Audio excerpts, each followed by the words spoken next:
చూడు పెళ్లి చేసి చూడనట్టుగా ఇప్పుడు ఇంటికి ఒక మోక్షం వస్తూ ఉంది. మీ అందరికీ శుభాకాంక్షలు. తప్పకుండా ఇది ఒక శుభ పరిణామం. ఎందుకంటే ప్రభుత్వానికి ప్రజలకు మధ్య వారధిగా ఉండేటువంటి వృత్తిలో ఉండి ఇంతకు పెద్దలు శ్రీనివాసరెడ్డి గారు చెప్పినట్టుగా మండలాల్లో జిల్లాల్లో కొద్దో గొప్ప వారికి అక్కడనే స్థిర నివాసాలు ఉండడం వల్ల వృత్తిపరంగా ఇబ్బంది లేకపోవచ్చు. కానీ వృత్తిపరంగా అన్ని జిల్లాల నుంచి అన్ని పట్టణాల నుంచి ఇక్కడికి వచ్చి వృత్తిపరంగా చేస్తూ ఉన్నటువంటి మీ అందరికీ సంబంధించిన ఒక ఇల్లును, ఉదాహరణ నేను కూడా ఒక ఇల్లు కట్టుకోవాలంటే ఎకరన్నర అమ్ముతే గుంటొచ్చే పరిస్థితి లేదు ముఖ్యమంత్రి గారు. అట్లా అమ్ముకొని ప్రాక్టికల్గా చూసినాం. చాలా ఇబ్బంది ఉన్నది. అంటే వాస్తవంగా ఆ ఎమ్మెల్యే ఎంపీల చట్టంలో అప్పుడు మేము 2005లో మార్క్ఫెడ్ చేయడం ఉంది కాబట్టి మాకు కూడా జాగా రాకుండే. ఏది ఏమైనా ఒక జాగా ఇల్లు అనేటువంటి ఒక పెద్ద కళ. దాన్ని ఈ సందర్భంగా 18 సంవత్సరాలు పరిష్కరించబడినటువంటి ఒక సమస్య జటిలమై మరి పెద్దలు ఈ సందర్భంగా మనం ఇద్దరికి ప్రత్యేకంగా కృతజ్ఞతలు చెప్పాలి. ఒకరు మన చీఫ్ జస్టిస్ గౌరవ రమణ గారికి అయితే దాన్ని అమలు చేసినటువంటి గౌరవ ముఖ్యమంత్రి గారు కూడా సమస్య పరిష్కారమై 2 సంవత్సరాలు అయింది. మనం అందరూ మీరు అందరం కొట్లాడి సాధించుకున్న తెలంగాణలో మన ప్రభుత్వం ఏర్పడి కూడా దాన్ని మనం పరిష్కరించలేకపోయినాం. కానీ ప్రతిపక్షంలో ఉన్నప్పుడు రాష్ట్ర కాంగ్రెస్ అధ్యక్షుడిగా రేవంత్ రెడ్డి గారు పార్టీ తరఫున మీకు హామీ ఇచ్చి 2 సంవత్సరాలు ఈ అంశం పెండింగ్లో ఉన్నప్పుడు కూడా మేము ఏర్పడ్డ మొదటి సంవత్సరంలోనే ఈ యొక్క సమస్యను పరిష్కరించి ఈరోజు మీ అందరికీ కూడా ఆ యొక్క జటిలమైన సమస్యను పరిష్కారం చేసి మీకు అందజేస్తూ ఉన్నారు. నేను గౌరవ ముఖ్యమంత్రి గారికి గ్రామీణ ప్రాంతాలకు సంబంధించి ఒక గ్రామీణ ప్రాంత నియోజకవర్గం హుస్నాబాద్ లాంటి నియోజకవర్గం నుంచి ప్రాతినిధ్యం వహించే సందర్భంలో ఈరోజు గ్రామీణ అక్రిడేషన్లు, జర్నలిస్టులు, నైపుణ్యత లేదా నైతిక విలువలకు సంబంధించి శ్రీనివాసరెడ్డి గారు చెప్పినారు కాబట్టి నేను ఆ మాటల జోలికి పోను. కానీ దయచేసి క్షేత్రస్థాయిలో నిజంగా ఇబ్బందుల్లో ఉన్నటువంటి కొంత జర్నలిస్టులు ఉన్నారు. వారికి కూడా వృత్తిలో నైపుణ్యం ఉండి నిబద్ధతతో పనిచేయగలిగి వారు ఎటువంటి పొరపాటు చేయకుండా ఉండాలంటే ఎక్కడైతే అవసరం ఉండి ఇల్లు లేదనుకుంటారో వాళ్ళందరూ కూడా ఒక చట్టంలోనే ఏదైనా ఒక పద్ధతిని చేసి రాష్ట్ర వ్యాప్తంగా మండల కేంద్రాల్లో, జిల్లా కేంద్రాల్లో ఉన్నటువంటి వాళ్ళందరికీ, ఎందుకంటే 2000 నేను అనుకుంటా నెదురుమల్లి జనార్దన్ రెడ్డి గారు ముఖ్యమంత్రి ఉన్నప్పుడు కరీంనగర్లో అప్పుడు దేవులపల్లి అమర్ గారు వారందరూ అక్కడ ఉండి, రమణారావు గారు కూడా అక్కడ ఉండి, వీళ్ళందరూ కూడా అప్పుడు ఆ రోజు మరి అక్కడ జర్నలిస్టులకు స్థలాలు ఇచ్చడం జరిగింది. అట్లనే ఇప్పుడు కూడా ఒక చరిత్రలో నిలిచిపోవాలనుకుంటే అప్పుడు ఆనాడు జర్నలిస్టుల కాలనీలుగా ఎట్లయితే ఏర్పడ్డాయో రాష్ట్ర వ్యాప్తంగా కాంగ్రెస్ ప్రభుత్వంలో మేమంతా కూడా వినడం, మేము చెప్పిందే మీరు వినాలనేటువంటి మనస్తత్వం ఉండే పార్టీ కాంగ్రెస్ పార్టీ కాదు. ప్రజాస్వామికంగా అందరూ బాగుండాలి, అన్ని వర్గాలు బాగుండాలి, అందరూ బాగుంటేనే ప్రజాస్వామ్యం బాగుంటుంది. ప్రజాస్వామ్యాన్ని నమ్మకంగా రాజ్యాంగాన్ని రక్షించే విధంగా పరిపాలించే పార్టీ కాంగ్రెస్ పార్టీ. అందులో మీ అందరూ అభిప్రాయాలు తీసుకుంటారు కాబట్టి నేను కూడా ఒక పౌరుడిగా మంత్రి అయినప్పటికీ కూడా గ్రామీణ ప్రాంతాల్లో ఉన్న జర్నలిస్టులకు సంబంధించి మరి వాళ్ళ ల్యాండ్స్ కూడా కొంచెం సానుకూలంగా స్పందించాలని కోరుతూ మీ అందరికీ పేరు పేరున నిజంగా కూడా చాలా సంతోషంగా ఉంది. మీ అందరు ఇక్కడ చూస్తున్నట్టయితే 18 సంవత్సరాలు అనేది చాలా తక్కువ సమయం కాదు. ఒక పుట్టిన పిల్లాడు ఓటేసే హక్కు దాకా వచ్చినటువంటి వయసు అలా ఆయన కూడా మేజర్ అయిపోయి అటువంటి పరిస్థితుల్లో మీ అందరూ కూడా ఈరోజు ఒక జాగా ఓనర్ అవుతున్నందుకు మీ అందరికీ నాకు మరొక్కసారి హైదరాబాద్ ఇన్ఛార్జ్ మంత్రిగా ఆ ఏరియా రంగారెడ్డి జిల్లాలో వస్తుంది కావచ్చు, బషీర్బాగ్ అయినప్పటికీ కూడా కార్యక్రమం సందర్భంగా మీ అందరికీ పేరు పేరున్న వ్యక్తిగతంగా నా ఆర్థిక శుభాకాంక్షలు తెలియజేస్తూ భవిష్యత్తులో ఈ నవరాత్రుల సందర్భంగా పొందుతున్న ఈ యొక్క జాగా ఎటువంటి విఘ్నాలు లేకుండా మంచి గృహ నిర్మించుకొని మరి ఒక గృహ ప్రవేశం కూడా తొందరలో జరుపుకోవాలని ఆకాంక్షిస్తూ అందరికీ నా శుభాకాంక్షలు చెప్తూ సెలవు తీసుకుంటా ఉన్నాను. గౌరవ మంత్రివర్యులు పొన్నం ప్రభాకర్ గారికి ధన్యవాదాలు, నమస్సులు. వార్త యందు జగతి వర్ధిల్లుతున్నది అని మహాభారతం అన్న మరి రేపే జయంతి.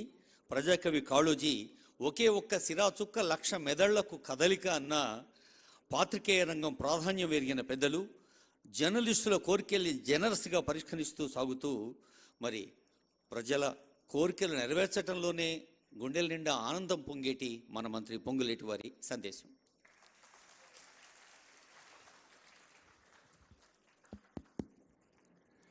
సభకు నమస్కారం. ఈ కార్యక్రమానికి ముఖ్య అతిథిగా విచ్చేసిన మన అందరికీ దిక్చూసి మన గౌరవ ముఖ్యమంత్రి గారు రేవంత్ రెడ్డి గారికి, సహచర మంత్రివర్యులు పొన్నం ప్రభాకర్ గారికి, ప్రెస్ అకాడమీ చైర్మన్ అనుభవజ్ఞులు పెద్దలు శ్రీనివాసరెడ్డి గారికి, పార్లమెంట్ సభ్యులు అనిల్ గారు, కిరణ్ కుమార్ రెడ్డి గారికి, వేం నరేంద్ర రెడ్డి గారికి, సహచర ఎమ్మెల్యే గారు రంగన్న గారికి, అదే రకంగా మేయర్ గారు, డిప్యూటీ మేయర్ గారు, కమిషనర్ గారు, ఈ జేఎన్జే సొసైటీ అధ్యక్ష కార్యవర్గ వారి టీం అందరికీ, ఈ కార్యక్రమంలో అనేక సంఘాలు వారు ఉన్నారు, వారందరికీ, ముఖ్యంగా ప్రెస్ కుటుంబ సభ్యులందరికీ మనస్ఫూర్తిగా శిరస్సు వంచి పేరు పేరున హృదయపూర్వక నమస్కారం. మార్పు కావాలని, అది ఇందిరమ్మ రాజ్యంతోనే సాధ్యమని తెలంగాణ రాష్ట్ర యావత్తు ప్రజలతో పాటు మీడియా మిత్రులందరి సహకారంతో ఇందిరమ్మ రాజ్యం ఏర్పడి 8 నెలలు, నియర్లీ 9 నెలలు కావస్తుంది. గౌరవ ముఖ్యమంత్రి గారు ఎన్నికల ముందు ఏదైతే ఇందిరమ్మ రాజ్యం వస్తే తప్పకుండా మాటలతో కాకుండా చేతలతో మీడియా మిత్రులకి వాగ్దానాలు ఏవైతే చేస్తున్నామో చేసి చూపిస్తామని ఆనాడు అనేక ఎన్నికల సభలో చెప్పిన మాట వాస్తవం. ఇందాక శ్రీనివాసరెడ్డి గారు పెద్దలు చెప్పినట్లు అన్న మాట ప్రకారం 18 సంవత్సరాల చిరకాల వాంఛ ఈనాడు నా జర్నలిస్టు సోదరులందరికీ గౌరవ ముఖ్యమంత్రి గారి ప్రోద్బలంతో, సహకారంతో అనేక పర్యాయాలు శ్రీనివాసరెడ్డి గారు, ఈ సంఘ ప్రతినిధులు అనేక పర్యాయాలు గౌరవ ముఖ్యమంత్రి గారితో కూర్చొని క్షుణ్ణంగా దీని మీద చర్చించడం జరిగింది. ఒకసారో 2 సార్లో కాదు. పోయినప్పుడల్లా నన్ను సున్నితంగా మందలిచ్చేవాళ్ళు కూడా, ఇంకెప్పుడు ఇస్తావు సీనన్నా, లేట్ చేస్తున్నట్టున్నావు, నువ్వు స్పీడప్ చేయి, వీలైనంత తొందరగా ఇవ్వాలి అని అనేక సార్లు మేమిద్దరం కూర్చున్నప్పుడు కూడా నన్ను సున్నితంగా మందలిచ్చిన సందర్భాలు ఉన్నాయి. కానీ దానికి టైం రావాలి. ఆ టైం ఈనాడు వచ్చింది. మనస్ఫూర్తిగా మీ అందరి పక్షాన కూడా గౌరవ ముఖ్యమంత్రి గారికి అభినందనలు, కృతజ్ఞతలు కూడా తెలియజేస్తున్నాను. ఈనాడు మీ అందరినీ వెనక చెప్పేది లక్షాధికారులను చేస్తున్నామని.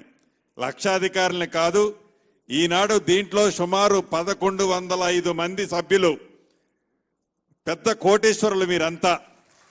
నాటు లక్షాధికారులు కాదు, మీరంతా ఈనాడు కోటేశ్వరులు. కోటేశ్వరులని చెప్పడానికి మీ మంత్రిగా నాకు చాలా ఆనందంగా ఉంది, చాలా చాలా సంతోషంగా కూడా ఉంది. గత ప్రభుత్వంలో ఇది కంపారిజన్ కాదు. గత ప్రభుత్వంలో ముఖ్యమంత్రి గారిని కలవాలి అంటే నెలలు, సంవత్సరాల తరబడి మీరందరూ ఎదురు చూసిన సందర్భాలు మర్చిపోలేదు. మీకు గుర్తుంది, నాకు గుర్తుంది. అంతేకాదు, ఏనాడు మీడియా మిత్రులు ఆ ప్రెస్ మీట్ పెట్టినప్పుడు వారికి అనుకూలమైన క్వశ్చన్లు వస్తే తప్ప ఏ మీడియా మిత్రులైనా ఆనాటి ముఖ్యమంత్రి గారిని ఇదేంటి సార్ అని అంటే, కూర్చో, ఇంకా నేను చెప్పే లాంగ్వేజ్ తక్కువ, ఏదో ఉండే నీ పేపరు ఏంటది, ఇట్లా స్టైల్గా అలా ఉండేది. కానీ ఈ ప్రభుత్వం వచ్చిన తర్వాత, పేదోడు ప్రభుత్వం, ఇందిరమ్మ ప్రభుత్వం, గౌరవ ముఖ్యమంత్రి రేవంత్ రెడ్డి గారి నాయకత్వంలోని మనందరి ప్రభుత్వం వచ్చిన తర్వాత స్వేచ్ఛగా ఈనాడు గౌరవ ముఖ్యమంత్రి గారి మీద కానీ, మీ మంత్రిగా నా మీద కానీ, ఇంకా మా సహచర మంత్రులు, ఎమ్మెల్యేల మీద కొంతమంది వ్యతిరేకమైన వార్తలు రాసినా, అవి నిజాలు కాకపోయినా అధికారాన్ని ఉపయోగించి ఆ తమ్ముళ్ళని, ఆ కుటుంబ సభ్యులని ఈ ప్రభుత్వం కానీ, వ్యక్తిగతంగా నేను కానీ, ముఖ్యమంత్రి కానీ, మా కేబినెట్ మంత్రులు కానీ, మా శాసనసభ్యులు కానీ ఎక్కడా ఇబ్బంది పెట్టిన సందర్భాలు ఉండవు. స్వేచ్ఛ అంటే అది ఇందిరమ్మ రాజ్యంలోనే సాధ్యం. దానికి మొచ్చు మునకే ఈ ప్రభుత్వం ఫ్రీగా మీకు తోచినది రాయమని స్వేచ్ఛగా ఈ ప్రభుత్వంలో ఈనాడు ఫ్రీగా, ఓపెన్గా మీ మనసులోది మీకు తోచింది, ప్రజలు ఏం కోరుకుంటున్నారో నిజమేదో. కొన్ని ఎల్లో పేపర్లో ఎల్లో మిత్రులు ఉన్నారు, పింక్ కలర్ మిత్రులు, వాళ్ళు ఏ రకంగా చిత్రీకరిస్తున్నారో చూస్తున్నాం. ఒక అద్భుతమైన కార్యక్రమం హైడ్రా, ఆ హైడ్రాను కూడా ఏ రకంగా చిత్రీకరిస్తున్నారో చూస్తున్నాం.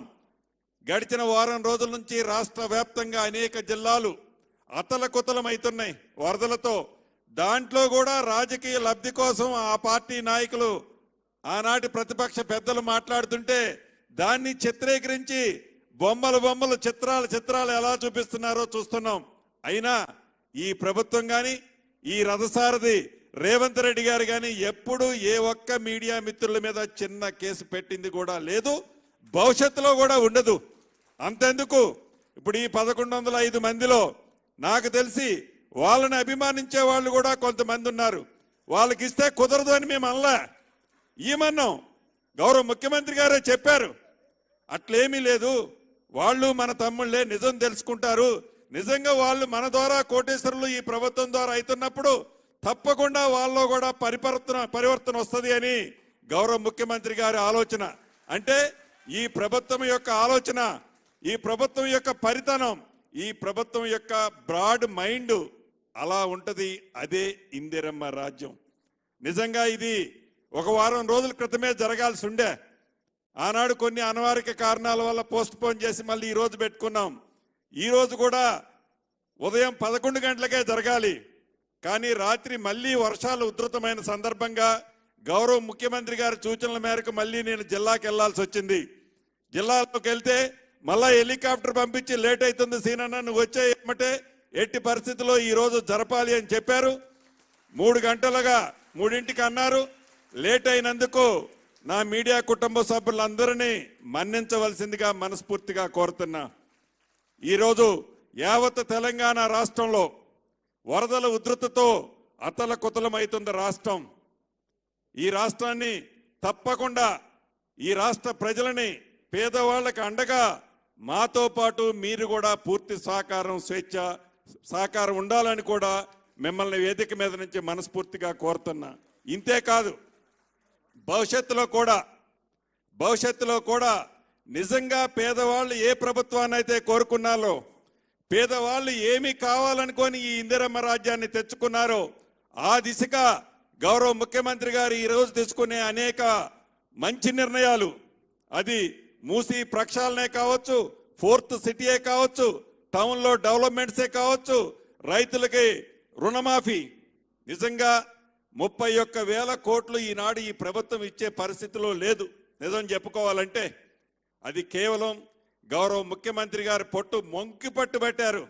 ఏది ఏమైనా రైతన్నలకు అండగా ఉండాలి, రైతన్నను కాపాడుకోవాలి.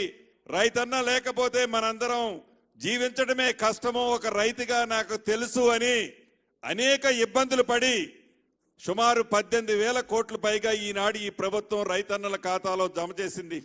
ఇంకా 12,500-13,000 కోట్లు కూడా ఇవ్వాలి. ఇచ్చే ప్రాసెస్లో ఏవైతే ఉన్నాయో వాటన్నిటినీ సవరించి ఏదైతే 2 లక్షల పైన అమౌంట్ని రైతన్నలు కట్టిన తర్వాత మనం వేస్తేనే ఆ బ్యాంకర్ తిరిగి వాళ్ళకి చెల్లిస్తారని, ఇలా ఆ డబ్బు కూడా వేసే కార్యక్రమాన్ని యుద్ధ ప్రాతిపదిక మీద ఈ ప్రభుత్వం గౌరవ ముఖ్యమంత్రి రేవంత్ రెడ్డి గారి చేతులతో చేపట్టింది. దీన్ని కూడా ఒక రాజకీయం.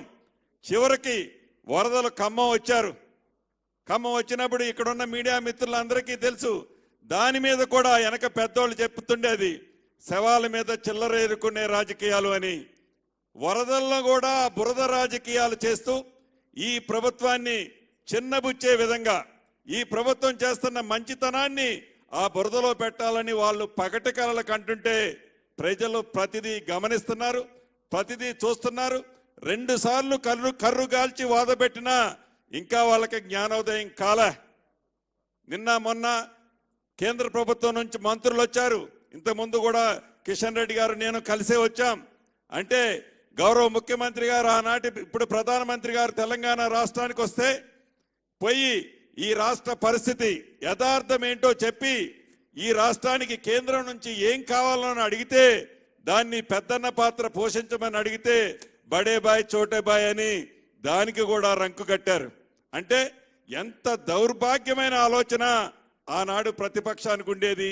చివరికి వాళ్ళు మీడియా మిత్రుల మీద కూడా ఎలా ఉక్కు పాదం పెట్టాలని చూశారో మీకు తెలియంది కాదు. చివరగా నేను చెప్పదలుచుకుంది, గౌరవ ముఖ్యమంత్రి గారు ఇప్పుడు సుమారు 38 ఎకరాలు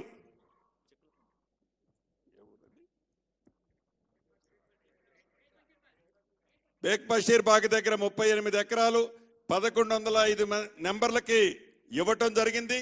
ఇందాక సభ్యులు ఉన్నారు, సుమారు 23-24 వేల మందికి గతంలో కార్డులు ఇచ్చారు.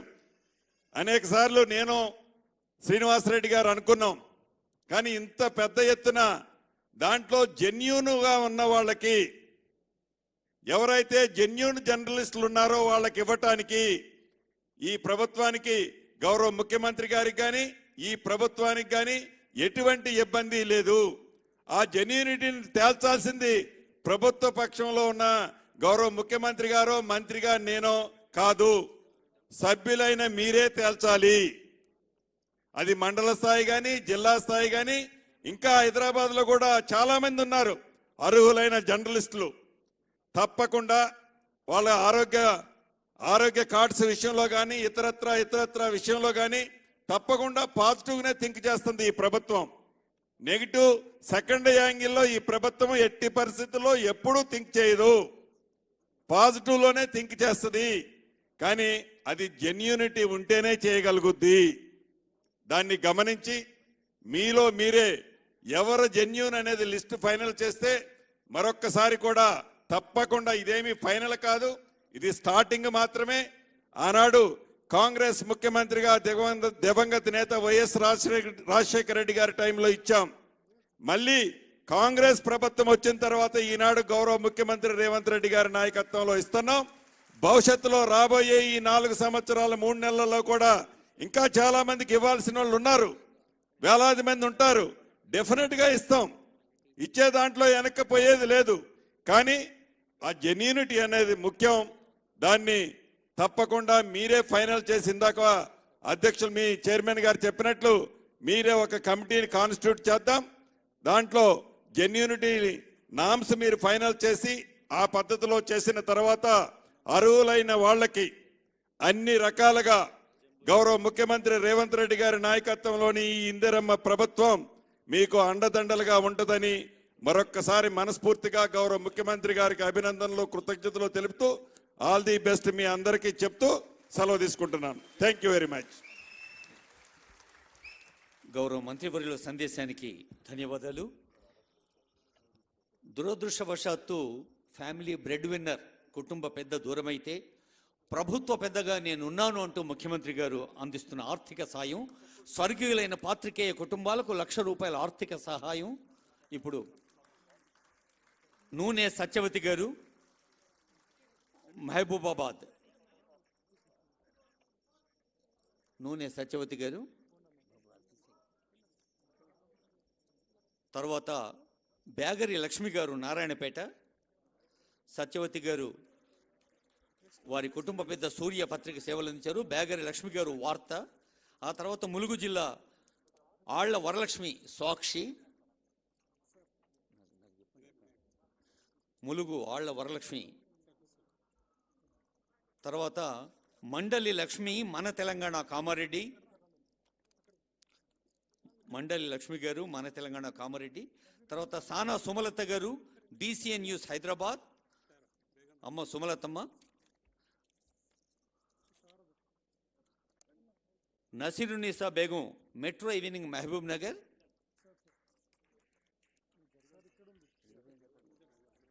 నసీరునిసా బేగం గారు,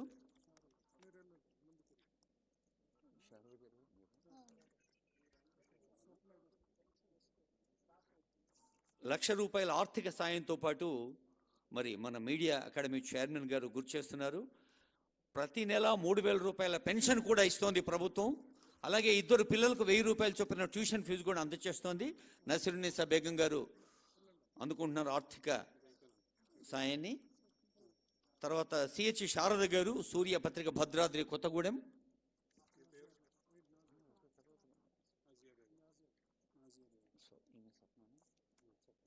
శారద గారు తర్వాత స్వప్న గారు, స్వప్న గారు 99 TV పెద్దపల్లి.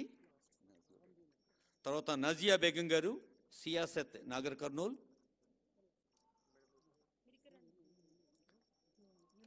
ఆ తర్వాత వీణ గారు మనం భూపాలపల్లి. నిజానికి ఒక కుటుంబ పెద్దను, కుటుంబానికి ఆధారంగా ఉన్న వ్యక్తిని కోల్పోవడం దుఃఖం, అది తీర్చలేని లోటు. కానీ మరి ప్రభుత్వం ఇలా ఆర్థిక సాయంతో పెన్షన్తో ముందుకొచ్చింది. అందుకు ఇప్పుడు అందరూ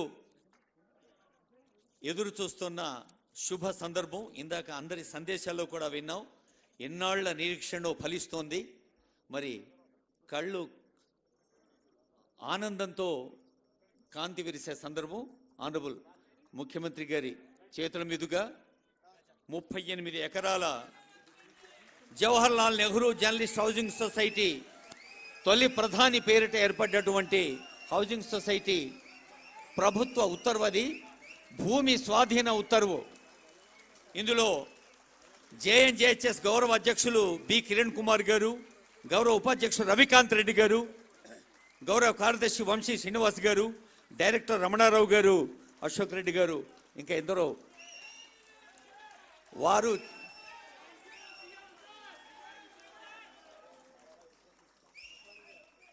ఇది 38 ఎకరాల భూమి స్వాధీనాన్ని చేసే సర్కులర్ గౌరవనీయులైన ముఖ్యమంత్రి గారు, సమాచార శాఖ మంత్రులు పొంగుల శ్రీనివాసరెడ్డి గారు, రవాణా శాఖ మంత్రులు జిల్లా ఇన్ఛార్జ్ మంత్రులు పొన్నం ప్రభాకర్ గారు, ఆనరబుల్ ఎంపీస్ అనిల్ కుమార్ యాదవ్ గారు, చామల కిరణ్ కుమార్ రెడ్డి గారు, ఆనరబుల్ అడ్వైజర్ వేం నరేందర్ రెడ్డి గారు, ఆనరబుల్ ఎమ్మెల్యే మల్రెడ్డి రంగారెడ్డి గారు, ఆనరబుల్ మేయర్ గారు, డిప్యూటీ మేయర్ గారు, ప్రజాప్రతినిధులు అందరి సమక్షంలో ఇది మన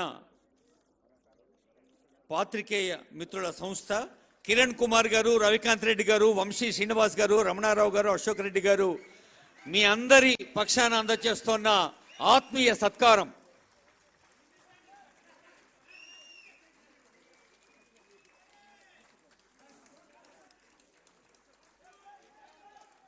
ఏమండి, చప్పట్లకు పోటీ పెడదాం. బంగ్లా నుంచి ఎక్కువ వస్తాయా చప్పట్లు, కింద నుంచి ఎక్కువ వస్తాయా?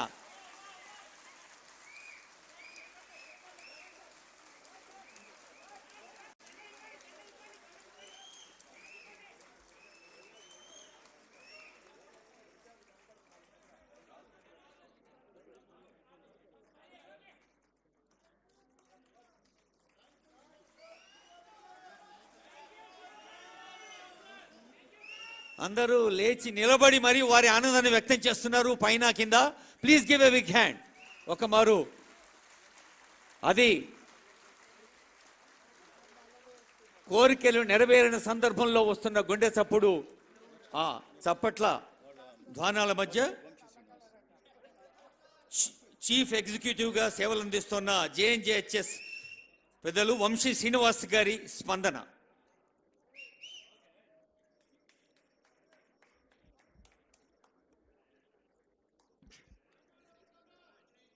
గత 20 సంవత్సరాలుగా ఈ క్షణం కోసం మనం ఎదురు చూస్తున్నాం. ఈ క్షణాన్ని మనకి అందించినటువంటి కేవలం జర్నలిస్టులే కాకుండా తెలంగాణ ప్రజలందరికీ కూడా వాళ్ళ ఆకాంక్షలు నెరవేరుస్తున్నటువంటి ప్రజాప్రభుత్వం అధినేత ముఖ్యమంత్రి శ్రీ రేవంత్ రెడ్డి గారికి, మన సొసైటీ విషయంలో ఫస్ట్ నుంచి కూడా చాలా పాజిటివ్ దృక్పథంతోనూ ప్రోయాక్టివ్ అప్రోచ్తో ఈ స్థాయికి తీసుకొచ్చడంలో కీలక పాత్ర వహించినటువంటి రెవెన్యూ మంత్రి శ్రీ పొంగులేటి శ్రీనివాసరెడ్డి గారికి, అలాగే ఈ సొసైటీ పుట్టుక నుంచి ఒక ప్రధానమైనటువంటి పాత్ర పోషించి మనం ఎంతో కష్టాల్లో ఉన్నప్పుడు మీకు మంచి జరుగుతుంది, కంగారు పడకండి అని చెప్పి ఎప్పటికప్పుడు ధైర్యం చెప్పి వెన్నంటుండే మనందరి పెద్ద దిక్కు Shri media academy chairman Srinivasa Reddy గారికి, అలాగే ఈ ప్రాసెస్లో ఫస్ట్ నుంచి కూడా మనకి సపోర్ట్ చేసినటువంటి శ్రీనివాసరెడ్డి గారితో ఉన్న అమర్ గారికి, అట్లాగే పొన్నం ప్రభాకర్ గారు మనందరికీ తెలుసు, ఒక విద్యార్థి రాజకీయాల నుంచి కూడా అంచెలంచెలుగా ఎదుగుతూ వచ్చారు. ఎన్ఎస్యుఐ ప్రెసిడెంట్ కింద ఉన్నప్పుడు కూడా మనందరం ఇంటరాక్ట్ అయ్యేవాళ్ళం. పొన్నం ప్రభాకర్ గారికి, ఇతర ప్రజాప్రతినిధులందరికీ నా నమస్కారం. మా సొసైటీ కుటుంబ సభ్యులందరి తరఫున కూడా మీకు కృతజ్ఞతలు తెలియజేసుకుంటున్నాను. ఒక్క 2 నిమిషాల్లో నేను I try to express my views and my societies views అండి. మనం ఇక్కడున్న జర్నలిస్టులో అనేక మంది కనీసం మినిమం ఎక్స్పీరియన్స్ 20 ఏళ్ళు సార్. 30 ఏళ్ళు 40 ఏళ్ళు వాళ్ళు కూడా ఉన్నారు. ఎంతోమంది ముఖ్యమంత్రులను చూసిన మేము కవర్ చేసినటువంటి ఆపర్చునిటీ ఉండే అప్పుడు. అయితే 2 రకాలుగా ముఖ్యమంత్రుల్ని మేము మాట్లాడుకున్నప్పుడు మేము డివైడ్ చేసుకుంటాము. ఒక ముఖ్యమంత్రి పదవి దొరికినందుకు అవతల వ్యక్తికి నేను ఏదన్నా సాయం చేస్తే నాకేంటి బెనిఫిట్ అని చూసుకున్న వాళ్ళు ఎక్కువ మంది అయితే గనక, ముఖ్యమంత్రి పదవి అవకాశంగా తీసుకుని మనం ఎదుటి వాళ్ళకి ఏమన్నా ఏం మేలు చేయగలుగుతాం మనకి ఈ అవకాశం వచ్చింది అనుకున్న వాళ్ళు ఇద్దరు ముఖ్యమంత్రులు మాకు. అది ఫస్ట్ వైఎస్ రాజశేఖర రెడ్డి గారు గవర్నమెంట్లో ఉన్నప్పుడు, ముఖ్యమంత్రిగా ఉన్నప్పుడు 70 ఎకరాలు ఇవ్వడం జరిగింది అలాట్మెంట్. ఈరోజు మీరు ముఖ్యమంత్రిగా ఉన్నప్పుడు మాకు ఆ ల్యాండ్ని హ్యాండ్ ఓవర్ చేయడం జరిగింది సార్. ఇంకొక మా జర్నలిస్టుల విషయంలో ఒక పెక్యులర్ సిచ్యుయేషన్ ఏంటంటే, నేను చెప్పిన మొదటి కేటగిరీ వాళ్ళందరూ ఏంటంటే వీళ్ళు ఆఫ్టర్ ఆల్ ఎంప్లాయీస్, మేనేజ్మెంట్ ఏం చెప్తే అది రాస్తారు కదా, మనం అటు చూస్తే సరిపోతుందిలే వీళ్ళదేముంది అనుకుని చాలామంది ఆలోచిస్తే, వీళ్ళు పాపం ఎంప్లాయీస్, వాళ్ళు చెప్పిందే చేస్తారు తప్ప వీళ్ళకి ఏమి వ్యక్తిగతంగా ఏముంటాయి, వీళ్ళకి కావాల్సినటువంటి వెల్ఫేర్ని మనం చూసుకుందాం అనుకున్న ముఖ్యమంత్రులు కూడా మీరిద్దరిని మేము డెఫినెట్గా మేము కన్సిడర్ చేస్తాం సార్. అంతేకాకుండా మేము ఎన్నో 2008 నుంచి అంతకుముందు నుంచి కూడా పాటుపడ్డాము. 2008 నుంచి అన్ఫార్చునేట్లీ కోర్టులో పడినప్పుడు, బైఫర్కేషన్ వస్తున్నప్పుడు కూడా ఎంతో ఛాంపియన్ అని చెప్పుకున్నటువంటి ముఖ్యమంత్రులందరి దగ్గర కూడా మేము వెళ్ళి అడిగినాము, ఇదేదో మీరు తొందరగా చేస్తే బాగుంటుంది కదా అని. మా దగ్గర అప్పుడు మీరు అర్జెంటుగా డబ్బులు కట్టండి అంటే మేము 12,33,00,000 కట్టినాము. అప్పట్లోనే 2 లక్షల రూపాయలు వసూలు చేయడం అంటే, కొంతమంది భార్యలు పుస్తల తాళ్ళు కూడా మార్టిగేజ్ చేసి కట్టినారు సార్. అయినా కూడా గవర్నమెంట్ తర్వాత బైఫర్కేషన్ తర్వాత మొట్టమొదటి రోజు నుంచి కూడా ఈ సొసైటీని ఎలా డీస్టెబిలైజ్ చేయాలి, లేకపోతే ఈ సొసైటీకి ఇచ్చినటువంటి అలాట్మెంట్ని ఎలా క్యాన్సిల్ చేయాలి మనం. సో అక్కడి నుంచి ఏంటంటే దానికి అనుగుణంగా ఉండడం కోసం ఒక రంగుల కళ చూపెట్టడాలు ఇవన్నీ కూడా జరిగినాయి. 2017లో మొట్టమొదటిగా మేము లీగల్గా ఒక విజయాన్ని సాధించడం జరిగింది. నేను ఇక్కడ చెప్పేది మీరు కొంచెం జాగ్రత్తగా వినాలి. It is a cultural shock మాకు. ఎందుకంటే మేము ఇది పట్టుకుని వెళ్ళిన తర్వాత ముఖ్యమంత్రి కార్యదర్శి గారు ఒక మాట చెప్పారు, ఇక్కడ ఫైల్ మూవ్మెంట్ అన్నది, ఫైల్ సర్క్యులేషన్ అన్నది ఉండదు, ముఖ్యమంత్రి గారు ఏదన్నా ఫైల్ తీసుకురమ్మంటేనే మేము తీసుకెళ్లి సంతకం పెట్టించుకుంటామని చెప్పడం జరిగింది. అంటే ఒక గవర్నెన్స్ అన్నది, ఫైల్ సర్క్యులేషన్ అన్నది నేను ఎందుకన్నది మళ్ళీ తర్వాత చెప్తాను మీకు. అయితే అప్పటి నుంచి కూడా దీన్ని అలాట్మెంట్ క్యాన్సిల్ చేయడానికి ప్రయత్నాలు జరిగినప్పుడు కూడా మేము లీగల్గాను, అలాగే కొంతమంది సభ్యులు సహనం ఇది కరెక్ట్ కాదని చెప్పి ఒక మార్గంలో మిమ్మల్ని అప్పుడు అపోజిషన్లో ఉన్నప్పుడు మిమ్మల్ని కలవడం కూడా జరిగింది, మీకు దాన్ని ఎక్స్ప్లెయిన్ చేయడం జరిగింది. మీరు ఆ రోజు ఒక మాట ఇచ్చారు, నేను మేనిఫెస్టోలో పెడతానని చెప్పి మేనిఫెస్టోలో పెట్టడం జరిగింది. అయితే మీ అందరూ మీకు సతీ లీలావతి అని ఒక సినిమా వచ్చింది, ఒక 2 నిమిషాలు చెప్తాను సార్, మీరు ఏమనుకోవద్దు టైం తీసుకుంటున్నానని. అందులో ఏంటంటే కమల్ హాసన్ వాళ్ళ ఫ్రెండ్ భార్య, నా భర్త రావట్లేదు ఇంటికి, దసరా వెళ్ళిపోయిందంటే ఆయన చెప్తాడనమాట, పర్వాలేదు దీపావళికి వచ్చేస్తాడులేమ్మా అని. అరే దీపావళికి రాలేదన్నా అంటే, ఒకవేళ రాపోతుంటే అయితే సంక్రాంతి ఉంది కదా అంటాడు అనమాట. అట్లాగా అనేక సంక్రాంతులు, అనేక దీపావళులు, అనేక దసరాలు, అనేక ఉగాదులు వెళ్ళిపోయినాయి తప్ప మా అంశం అట్లాగే ఉండిపోయింది సార్ అప్పట్లో. అయితే చివరి దశకు వచ్చేటప్పటికి ఏమైందంటే, ఎందుకు ఇవ్వాలి, నాకు వ్యతిరేకంగా రాసేటప్పుడు మేము బరాబర్ ఇవ్వనన్న స్థాయికి ఆ అంశం వెళ్ళిపోయింది. అయితే ఈరోజు నేను ఈ సభాముఖంగా వాళ్ళకి చాలా వినమ్రతతో చెప్పదలుచుకుంది ఏంటంటే, ఈ ప్రభుత్వంలో వాళ్ళ సొంత పార్టీ పత్రికలైనటువంటి 2 పత్రికలు, ఇంగ్లీష్ తెలుగు పత్రికలకు సంబంధించిన అనేక మంది జర్నలిస్టులు కూడా ఈరోజు ఈ బెనిఫిట్ని పొందుతున్నారు సార్. వాళ్ళకి ఈ బెనిఫిట్ని ఆయన చెప్పిన పారామీటర్ తోటి డినై చేయడం అయితే జరగదు సార్. ఈ ప్రజాప్రభుత్వంలో భాగంగా జరిగివే సార్ అవి. అవును సార్, అంటే నేను నేమ్స్ అవి తీసుకోదలుచుకోలేదు. సో ఆ తర్వాత ఎన్నికలు మనకి ప్రజాప్రభుత్వం ఏర్పడిన తర్వాత, అంటే ఒక నాయకుడు ఒక సమస్యను నేను పరిష్కరించాలన్న ఒక ఇంటెన్షన్ ఉంటే మార్గం అదే దొరుకుతుంది. ఫస్ట్ 1 వీక్ 10 డేస్లోనే మేము వెళ్ళి కలిసినప్పుడు ఒకటే మాట చెప్పారు, అందరికీ నేను 100 రోజుల ప్రణాళిక పెట్టినప్పుడు మీ సమస్య పరిష్కారాన్ని కనుగొనడానికి కూడా నేను ఈ 100 రోజుల్లో ఒక మార్గాన్ని నేను కనుక్కుంటానని చెప్పినారు. With in 100 days media academy chairman Srinivas Reddy గారిని వేయడమే కాకుండా ఆయనకి ఈ బాధ్యతను అప్పగించారు. తర్వాత మళ్ళీ మేము కలిసినప్పుడు కూడా ఆయన ఒకటే అన్నారు, ఇద్దరు శ్రీనివాస్ రెడ్డి గారు మినిస్టరు అండ్ మన మీడియా అకాడమీ చైర్మన్ వాళ్ళిద్దరూ వస్తే నేను ఒక్క నిమిషంలో వాళ్ళు ఒక సొల్యూషన్ పట్టుకొస్తే నేను సంతకం చేసి పెడతానని చెప్పినారు.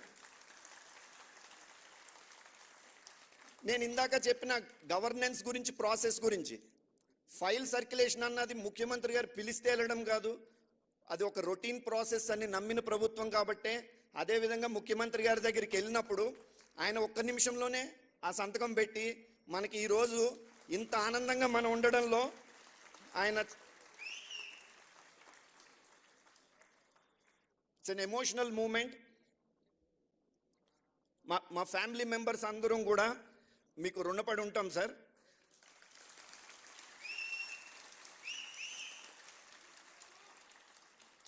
అయితే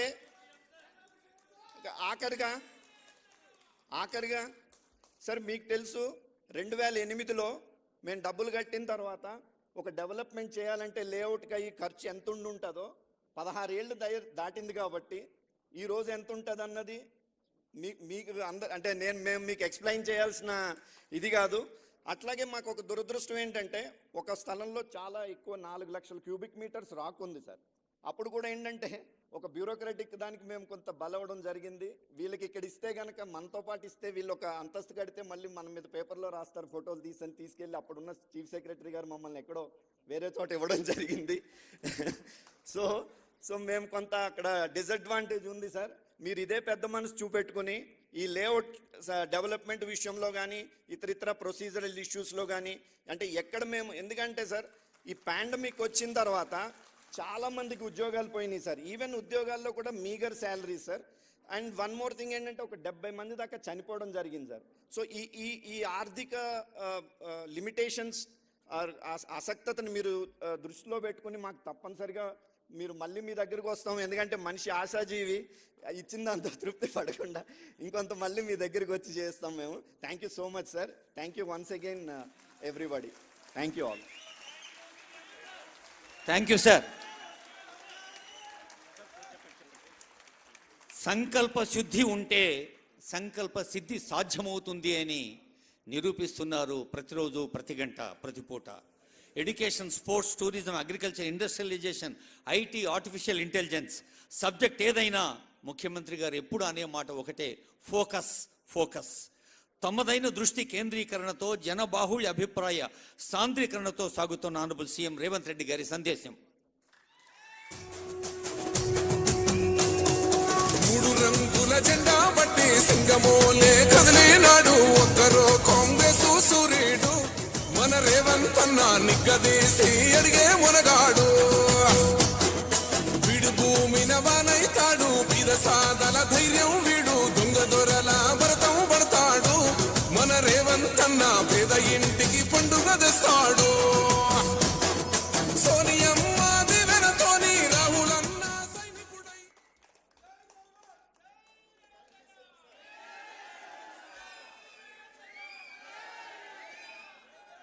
మిత్రులారా, ఇప్పుడు తెలంగాణ సోదర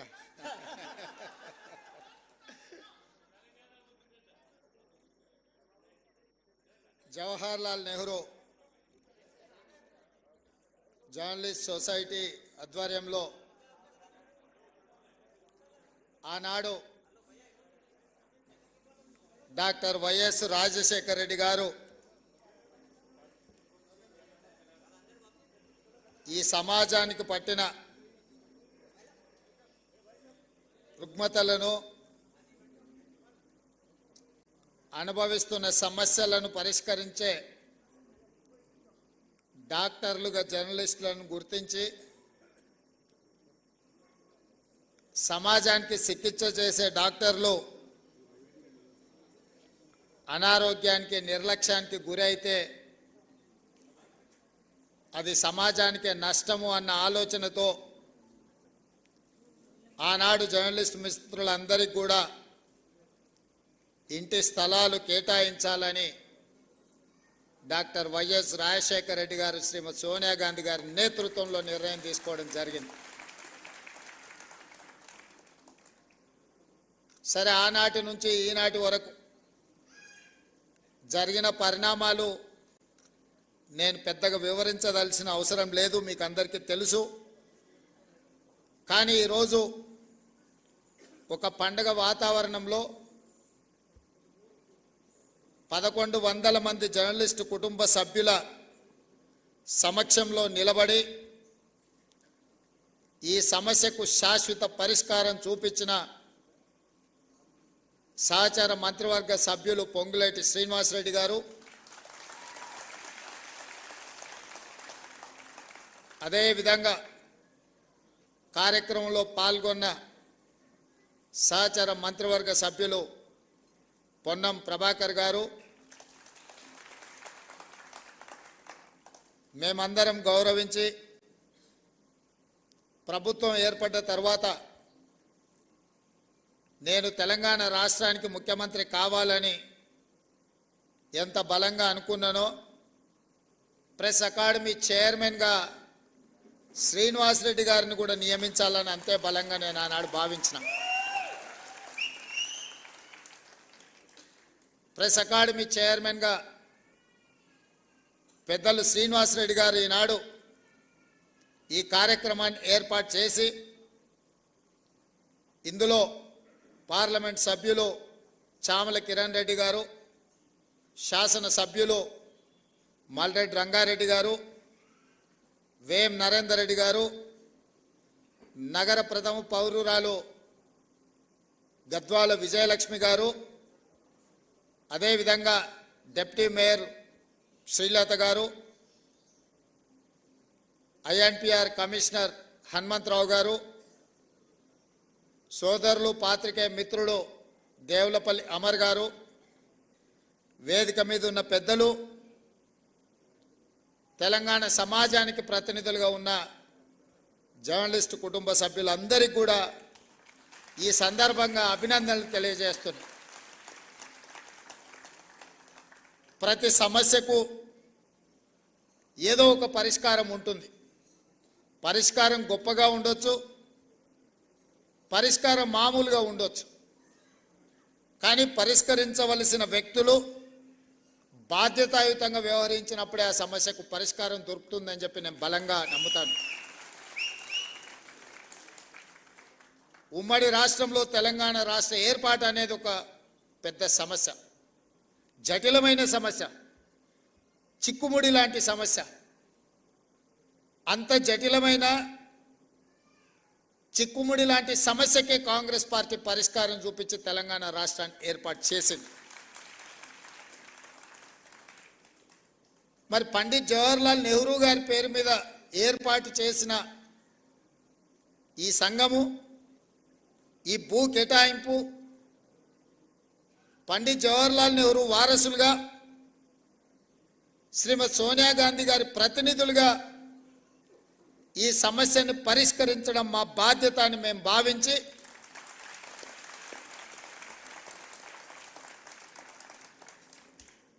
మా మిత్రుడు శ్రీనివాసరెడ్డి గారు 2 శాఖలు వారు కోరుకోలేదు. రెవెన్యూ శాఖ వారు కోరుకోలేదు, ఐఎండ్పిఆర్ శాఖ వారు కోరుకోలేదు. ఈ రెండింటిని నేనే వారిని తీసుకోవాలని చెప్పి ఢిల్లీలో చెప్పి వారికి శాఖలను కేటాయించింది. వారు ఆ 2 శాఖలను ఉపయోగించి ఈరోజు మీ సమస్యకు పరిష్కారం చూపించారు.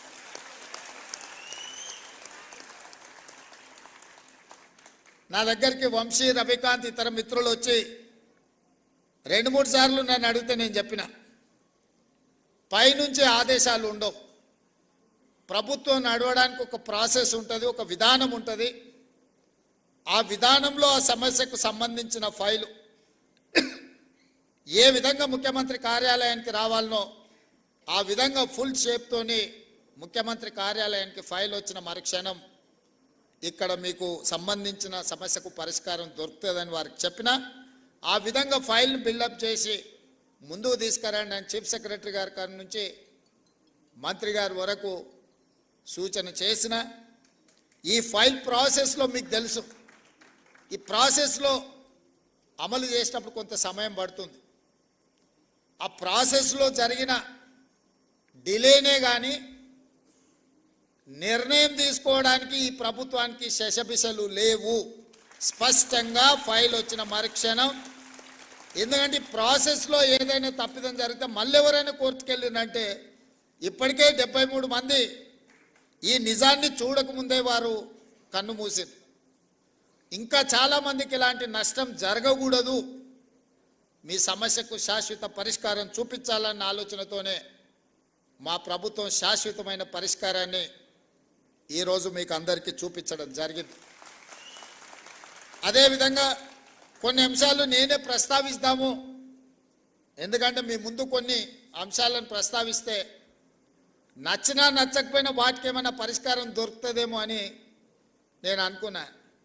కానీ పెద్దలు శ్రీనివాసరెడ్డి గారి అనుభవము మమ్మల్ని ఏమీ చెప్పకుండానే నియంత్రించడానికి వారే చాలా విషయాలు ప్రస్తావించి మీ ముందు పెట్టి జర్నలిస్ట్ అంటే ఏ విధంగా ఉండాలి, ఏ విధంగా ఉంటే ఆ వృత్తి యొక్క గౌరవం పెరుగుతుందో పెద్దలు శ్రీనివాసరెడ్డి గారు మీకు వివరించడం జరిగింది. వారు ఏ అభిప్రాయం అయితే వెలిబుచ్చిందో నేను కొత్తగా చెప్పడానికి, కొత్తగా మీకు విజ్ఞప్తి చేయడానికి ఏమీ మిగల్లేదు. వారు ఏ అభిప్రాయం అయితే వెలిబుచ్చిందో మా జర్నలిస్టు మిత్రులకు నా సూచన, ఆ అభిప్రాయంతో మీరు ఏకీభవించి దీన్ని ప్రక్షాళన వైపు మనం అందరం వెళ్లాల్సిన అవసరం ఉన్నది. వృత్తిపరమైన గౌరవం ఎవరు పెంచరు, వృత్తిపరమైన గౌరవాన్ని మనకు మనమే పెంచుకోవాలి.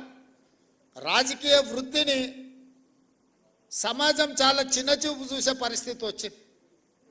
ఎందుకంటే రాజకీయ నాయకులు, ప్రజాప్రతినిధులు వాళ్ళ అవసరానికి, వాళ్ళ స్వార్థానికి, లేకపోతే వాళ్ళు బంధుమిత్రుల కోసమే పనిచేస్తారని చెప్పి ఒక రకమైన చర్చ ప్రజలలో ఉంది.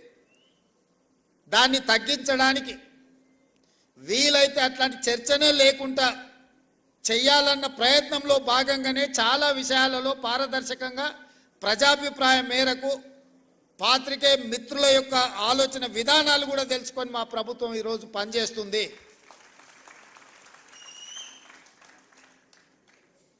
వ్యవస్థల మీద నమ్మకం పెంచాలి అన్నదే మా యొక్క ఆలోచన. ఈ వ్యవస్థలలో ఒక భాగం జర్నలిజం. నేను ఒకటి రెండు విషయాలు జస్ట్ అవుటర్ లైన్ టచ్ చేసి వదిలేస్తా. గతంలో శాసనసభ జరిగినప్పుడు జర్నలిస్టులను ఎవరిని లోపలికి రానిచ్చాలన్న చాలా ఇబ్బందికరమైన పరిస్థితులు. ముఖ్యమంత్రి కార్యాలయం దిశగా దేవుడెరుగు గేట్ లోపలికి రావాలంటే కూడా ఎన్నో నిబంధనలు, నియంత్రణలు ఉండే. నేను వచ్చిన వెంబడే స్పీకర్ గారికి రిక్వెస్ట్ నేను చేసిన, మీరు చేయలా, మీ మిత్రులకు కూడా అడిగిన. గతంలో ఉమ్మడి రాష్ట్రంలో ఉన్నప్పుడు అసెంబ్లీ మీడియా కమిటీ అని జర్నలిస్టుల నుంచి ఒక కమిటీ వేసుకొని ఆ కమిటీనే ఏ రకంగా అసెంబ్లీ పాసులు ఇవ్వాలనో వాళ్ళే స్పీకర్ గారితో చర్చించి ఒక నిర్ణయం తీసుకునేది. ఈ మధ్యలో మేము అనుమతిస్తే ఒకే పత్రికకు, ముఖ్యంగా పొలిటికల్ పార్టీ ఓన్డ్ మీడియా, రాజకీయ పార్టీలు వాళ్ళ విధానాలను చెప్పుకోవడానికి ఒకప్పుడు పత్రికలను పెట్టుకున్నారు. అంటే సిద్ధాంతపరమైన వైరుధ్యాలు ఉన్నప్పుడు సిద్ధాంత భావవ్యాప్తి కోసము ఆనాడు రాజకీయ పార్టీలు వాళ్ళ సిద్ధాంతాలను ప్రజలకు వివరించడానికి, ప్రజల్ని ఆ సిద్ధాంతం వైపు ఆకర్షితులను చేయడానికి, ఆ సిద్ధాంతం ద్వారా సమాజానికి మేలు జరగడానికి ఆనాడు రాజకీయ పార్టీలు పత్రికలను పెట్టుకున్నారు. దాంట్లో ప్రథమ కోవాలో కమ్యూనిస్టు సోదరులు వస్తారు. వాళ్ళు ఏ రోజు కూడా సిద్ధాంతపరమైన అంశాలనే ఆ పత్రికలలో రాసేవాళ్ళు, క్రోడీకరించేవాళ్ళు, విశ్లేషించేవాళ్ళు. సమాజంలో ఉన్న సమస్యను ప్రజల యొక్క కోణంలో అందులో రాసేవాళ్ళు. ఎప్పుడు కూడా కమ్యూనిస్టు సోదరుల నేతృత్వంలో ఉన్న పత్రికల మీద తీవ్రమైన ఆరోపణలు కానీ అభ్యంతరాలు కానీ ఎప్పుడు వ్యక్తం అయ్యేటివి కావు. మేము చాలా సందర్భాలలో ఆ జర్నలిస్టు కలిస్తే కూడా వాళ్ళతో సమాచారాన్ని, వాళ్ళ అవగాహనను, వాళ్ళ విశ్లేషణను మేము అడిగి తెలుసుకునేటోళ్ళం. జర్నలిస్ట్గా కార్డ్ హోల్డర్స్ ఉన్నోళ్ళు అందులో జర్నలిస్ట్గా పనిచేసేది. అందులో పనిచేసిన వాళ్ళ తర్వాత కమర్షియల్ పత్రికలకు వచ్చిన కార్డ్ హోల్డర్స్ కొంత వాళ్ళ గౌరవాన్ని కాపాడుకునే ప్రయత్నం చేసేటోళ్ళు. ఆ తర్వాత పరిణామ క్రమంలో వచ్చిన పరిస్థితుల్లో రాజకీయ పార్టీలు ప్రారంభించుకున్న పత్రికలు కార్యకర్తలుగా మారితే పర్వాలేదు, నాకేం అభ్యంతరం లేదు. వాళ్ళని కార్యకర్తలుగా మేము భావించి సరే ఆ పార్టీ కార్యకర్తలు ఏదో ఒక రూపంలో ఇక్కడికి వచ్చిందని. కానీ ఉన్మాదంతో ఎట్టి పరిస్థితుల్లో ప్రెస్ మీటో లేకపోతే అక్కడ జరుగుతున్న కార్యక్రమాలని డిస్టర్బ్ చేయాలన్న ఆలోచనతోనే వ్యవహరించే పరిస్థితులు ఈరోజు వచ్చినాయి. దీన్ని మనం ఏ రకంగా ఎదుర్కోవాలనో మీరు చెప్పాలి. ఈరోజు సమాజంలో కొత్తగా వచ్చిన సమస్య ఇది. రాజకీయ పార్టీలు పెట్టుకున్న పత్రిక యొక్క పాత్రికేయులు అందరన్నీ నన్ను అందులో కొందరు, ఏ వర్గంలో అయినా కొందరు చేసే పనే అందరికీ అంటుకుంటుంది. అందరు ఆ విధంగా ఉన్నారని నేను అనడం లేదు. కానీ ఆ కొందరిని కూడా ఏ విధంగా మనం ఇవాళ నియంత్రించుకొని ముందుకు వెళ్ళాలనో, ఇవాళ పెద్దలందరూ ఇక్కడ ఉన్నారు. 20 ఏళ్ళు 30 ఏళ్ళు 40 ఏళ్ళ అనుభవజ్ఞులు ఉన్నోళ్ళు, జర్నలిజం పట్ల అవగాహన ఉన్నోళ్ళు, మా మాజీ పిసిసి అధ్యక్షులు, ప్రభుత్వ ప్రత్యేక సలహాదారు మా పెద్దలు కె కేశవ్ గారు కూడా మీ సామాజిక వర్గం నుంచి వచ్చినవాడు. ఇవాళ వాళ్ళ కూతురుగా మేయర్గా వారు ఇక్కడ ఉన్నారు. ఈరోజు నిజంగా మీరు ఆలోచన చేయండి. గతంలో సెక్రటేరియట్ ప్రజాప్రతినిధులుగా మేమే పోయేవాళ్ళం కాదు. ఇవాళ సెక్రటేరియట్లో ముఖ్యమంత్రి కార్యాలయానికి జర్నలిస్టులు వచ్చి కూర్చొని, అది చిట్ చాట్ కావచ్చు, లేకపోతే ఇంకేదైనా విషయం కావచ్చు, లేదా పత్రికా సమావేశాలను కూడా సెక్రటేరియట్లో పెట్టి మిమ్మల్ని అందరినీ పిలిచి ప్రభుత్వం అధికారిక కార్యక్రమాలను అక్కడి నుంచి మీరు రాసే విధంగా ఈరోజు మా ప్రభుత్వంలో తీసుకొచ్చిన మార్పు, ఈ మార్పు మీకు చేరిందనే, ఈ మార్పును మీరు గుర్తించిందనే నేను భావిస్తున్నా. కానీ ఈ మార్పు సమాజానికి నష్టాన్ని, మా కష్టాన్ని తెచ్చేదిగా ఉండకూడదు. కొన్ని రాజకీయ పార్టీలకు సంబంధించిన పాత్రికేయ మిత్రులు, కొంతమంది మంత్రుల కార్యాలయాలు లేకపోతే ఇతర దగ్గర ఒకేసారిగా చాలామంది వచ్చి అక్కడ కూర్చొని అక్కడ ఉన్న జరగని వాటిని జరిగినట్టుగానో లేకపోతే జరిగితే బాగుంటుందని కొంతమందిని పాసులు ఇచ్చి తీసుకొచ్చి లోపలికి తీసుకొచ్చి అనవసరమైన రాద్ధాంతాలను సృష్టించే ప్రయత్నాలు చేస్తున్నారు. మరి ఇట్లాంటి వాటిని ఎట్లా నియంత్రించాలనో మీరే నిర్ణయించి మీరే వాటిని ఏదో ఒక రకంగా ఒక కొలిక్కి పట్టుకురావాలి. అసెంబ్లీలో పాసులు ఇచ్చినా కూడా అవసరానికి మించి వాళ్ళే వచ్చి ప్రెస్ మీట్ పెడితే కూడా గుర్తింపు పొందిన జర్నలిస్టులకు కుర్చీ దొరకదు. వాడు యూట్యూబ్ అంటాడు, వాడు ఆ ట్యూబ్ అంటాడు, వాడు యూట్యూబ్ అంటాడు, వాడు వచ్చి మొదటి సీట్లలో కూర్చుంటాడు. వాళ్ళు ఏం అడుగుతారో వాళ్ళకి మేము ఏం చెప్పాలో మాకు అర్థం కాదు. ఇది మాకే కాదు, మీకు కూడా. నాకు తెలిసి ఒకప్పుడు నేను చాలామంది జర్నలిస్ట్ మిత్రులు నాకు ఉన్నారు, సీనియర్ జర్నలిస్ట్ రాగానే లేచి కూర్చొచ్చి వీళ్ళు వెనక్కి పోయి కూర్చునేటోళ్ళు. మేము పత్రికా సమావేశం పెడితే కూడా ఒకవేళ డెస్క్ ఇన్ఛార్జ్లో లేకపోతే మీ దాంట్లో సీనియర్ జర్నలిస్టులు వస్తే, వేరే సంస్థకి సంబంధించిన జర్నలిస్ట్ వస్తే కూడా లేచి జూనియర్స్ లేచి ముందు వరుస వాళ్ళకి ఇచ్చి వీళ్ళు వెనక్కి పోయేటోళ్ళు. ఇప్పుడు విపరీతం ఎట్లయిపోయిందని అంటే అసలు కంటే కొసరోళ్ళది ఎక్కువైపోయింది. ఎవరిది ఏ ట్యూబో తెలుస్తలేదు మాకు. ఇక ఆ ట్యూబ్లో ఎక్కడికంటే అక్కడికి వెళ్ళిపోయి ఏది పడితే అది మాట్లాడితే అక్కడ ఉన్న ప్రజలు ఏమన్నా అంటే చూసిరా జర్నలిస్టుల మీద దాడి అని. జర్నలిస్ట్ అనే పదానికి డెఫినేషన్ ఏందో మీరు డిసైడ్ చేయండి. మేము ఎవరిని జర్నలిస్ట్గా చూడాలో మీరు చెప్పండి. ఎవడు దోస్తే వాడు ట్యూబ్ పెట్టుకొని ఆ ట్యూబ్లో పెట్టుకొని వాడు మెడలో పట్టేసుకొని మెడలో ఇది కట్టుకొని వాడు నేను ట్యూబ్కో జర్నలిస్ట్ అని బయలుదేరితే వాళ్ళు వివరించే విధానాన్ని బట్టి ప్రజలు వివరిస్తారు. ఏది పడుతుంది మధ్యలోనే అడ్డం దొడ్డం మాట్లాడి ఏదైనా ఏమన్నా అంటే చూసారా జర్నలిస్టుల మీద. సో ఈ విధానానికి ఎక్కడో ఒక దగ్గర పులి స్టాప్ పెట్టాలి. దీన్ని ఆలోచన చేయాల్సింది మీరే. ఎందుకంటే ఇంతకంటే పెద్ద సందర్భం నాకు దొరకదు మీకు ప్రభుత్వం వైపు నుంచి కానీ ప్రజాప్రతినిధిగా మేము ఎదుర్కొంటున్న సమస్యల్ని మీ దృష్టికి తీసుకురావడానికి ఇంతకంటే మంచి అకేషన్ ఏమి ఉండదని నేను భావిస్తున్నా. అక్రిడేషన్ కార్డుల గురించి పెద్దలు శ్రీనివాసరెడ్డి గారు చెప్పారు. ఇద్దరు శ్రీనివాసరెడ్డి స్క్వేర్ ఈరోజు మీ సమస్యల్ని మీ ముందర పెట్టారు. నిజమైన జర్నలిస్టును ఒక్కరిని కూడా అగౌరవపరచాలన్న ఆలోచన కానీ వాళ్ళకి అక్రిడేషన్ కార్డులు కానీ ఆరోగ్య భద్రత కార్డు కానీ ఇంటి పట్టాల విషయంలో కానీ మీకు ఎలాంటి నష్టం జరగకుండా చూసే బాధ్యత ఈ ప్రభుత్వం అని చెప్పి నేను మీకు మాట ఇస్తున్నా. కానీ అట్ ద సేమ్ టైం ఈ ప్రభుత్వం ఎదుర్కొంటున్న అనవసరమైన రాద్ధాంతాలను నియంత్రించాల్సిన బాధ్యత మీ మీద ఉన్నది. మీరు డిఫైన్ చేయండి ఎవరిని జర్నలిస్ట్గా మేము గుర్తించాలి, ఆ జర్నలిస్ట్కి ఉన్న ఎథికల్ లైన్ ఏంది, ఏ హద్దు దాటకుండా జర్నలిస్టు ఉండాలి, ఆ జర్నలిస్టు హద్దు దాటి వివరించినప్పుడు ఎదురుగున్నోడికి క్షణికావేశానికి లోనైనప్పుడు జరిగే పరిస్థితులు ఎట్లా ఉంటాయి, వీటన్నిటిని కూడా మనము ఆలోచన చేసి ఒక పరిష్కారం చూపించుకోవాల్సిన బాధ్యత మన మీద ఉన్నది. నేను ఇంకొక మాట కూడా చెప్పదలుచుకున్నా.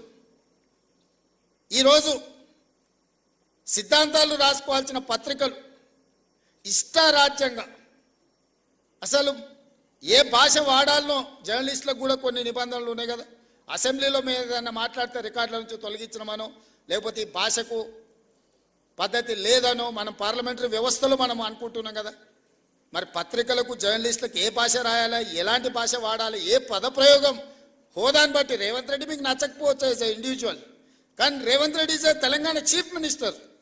తెలంగాణ చీఫ్ మినిస్టర్ అనేది ఒక గౌరవప్రదమైన హోదా, ఒక జర్నలిస్ట్ అనేది ఒక గౌరవప్రదమైన హోదా. వ్యక్తితో నీకు నచ్చవచ్చు నచ్చకపోవచ్చు, ఆ హోదా మనమందరు ప్రజలందరూ కలిసి ఇస్తే వచ్చిన హోదా. ఆ హోదాని గౌరవించాల్సిన బాధ్యత ఆ పత్రికలకు కానీ ఆ పత్రిక యజమానుల ముసుగుల్లో ఉన్న రాజకీయ పార్టీ నాయకులకు కానీ ఉండదా? వాళ్ళకి లేనప్పుడు మేమెందుకు పాటించాలా అనేది నా ప్రశ్న.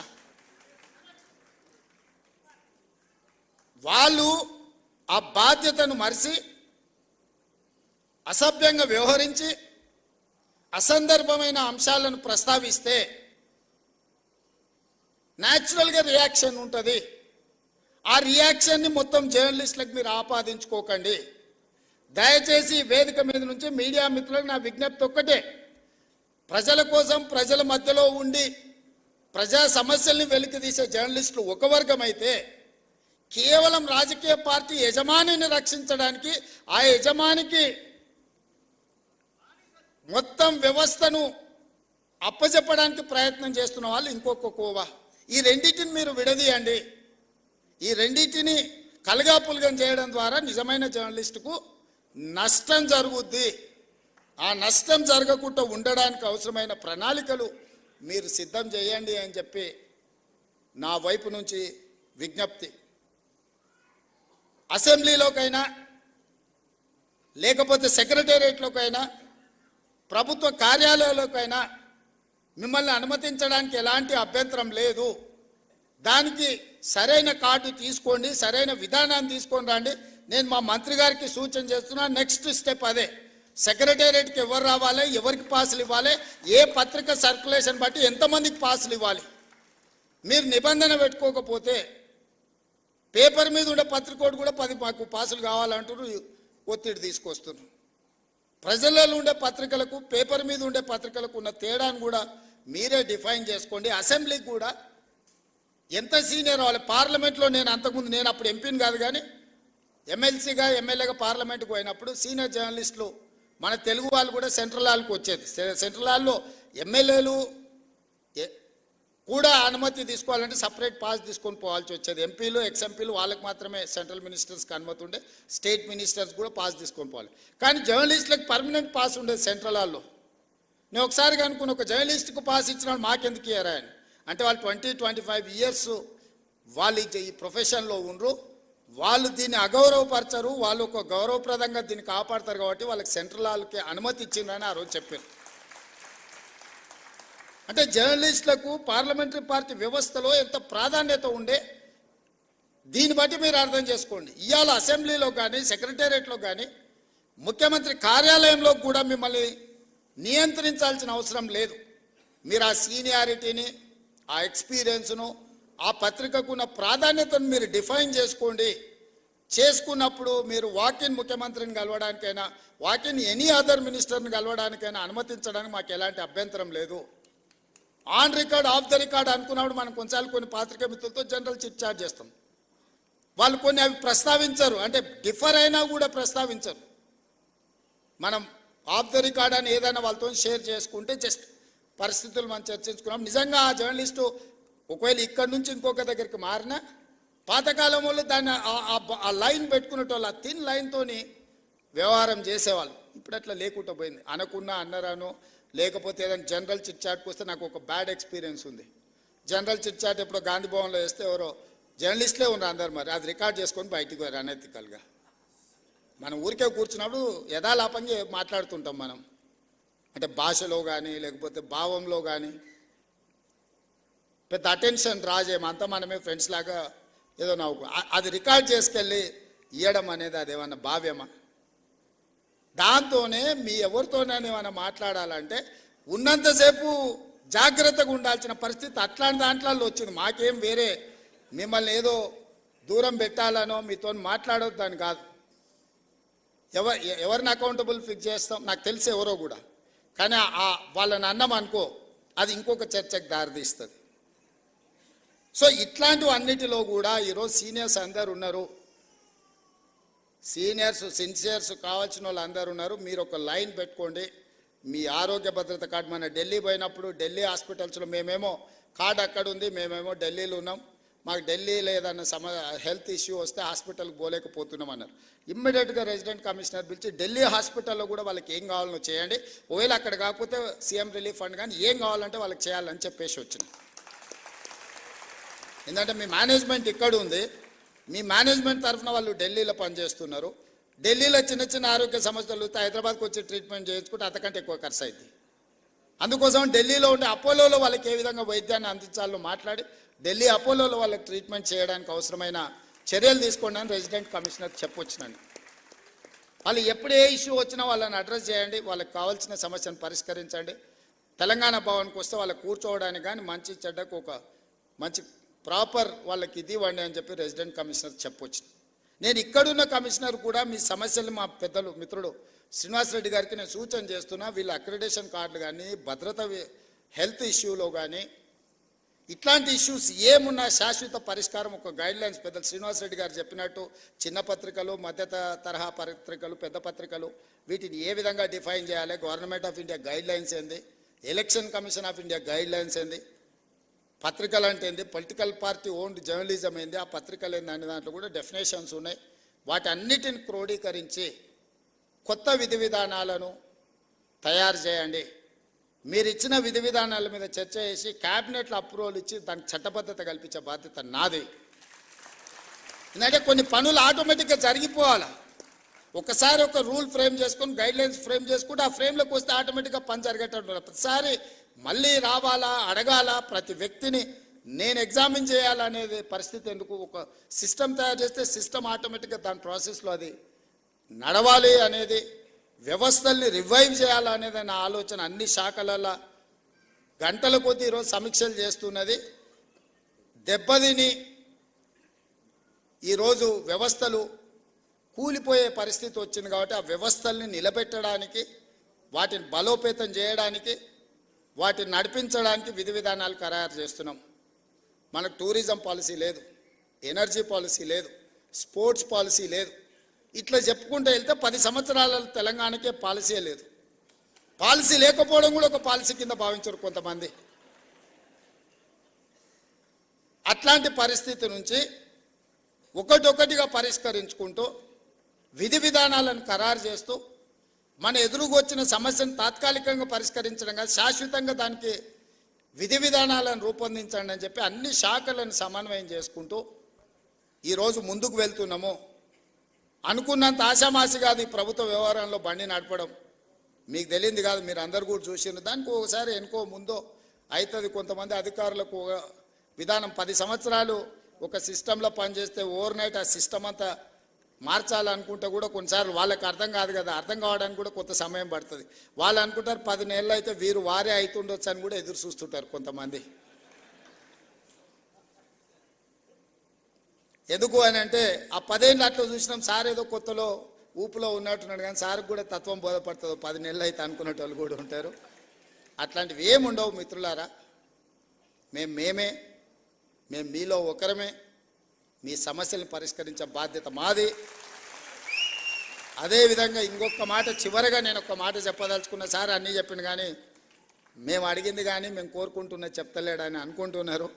మా సీనియర్ నేను ప్రెస్ అకాడమీ దగ్గర ట్రైనింగ్ పెట్టాలన్నా క్లాసులు పెట్టాలన్నా ఏదైనా చేయాలన్నా చిల్లి గవ్వ చేతిలో లేదు. ఈ నుంచి పోతే మళ్ళీ పాత రోజులే అన్నట్టుగా ఉంది అని మా సీనన్న మనసులో ఉంది. అందుకే ప్రెస్ అకాడమీ దగ్గర ఒక 10 కోట్ల రూపాయలు మీ దగ్గర పెట్టుకోండి.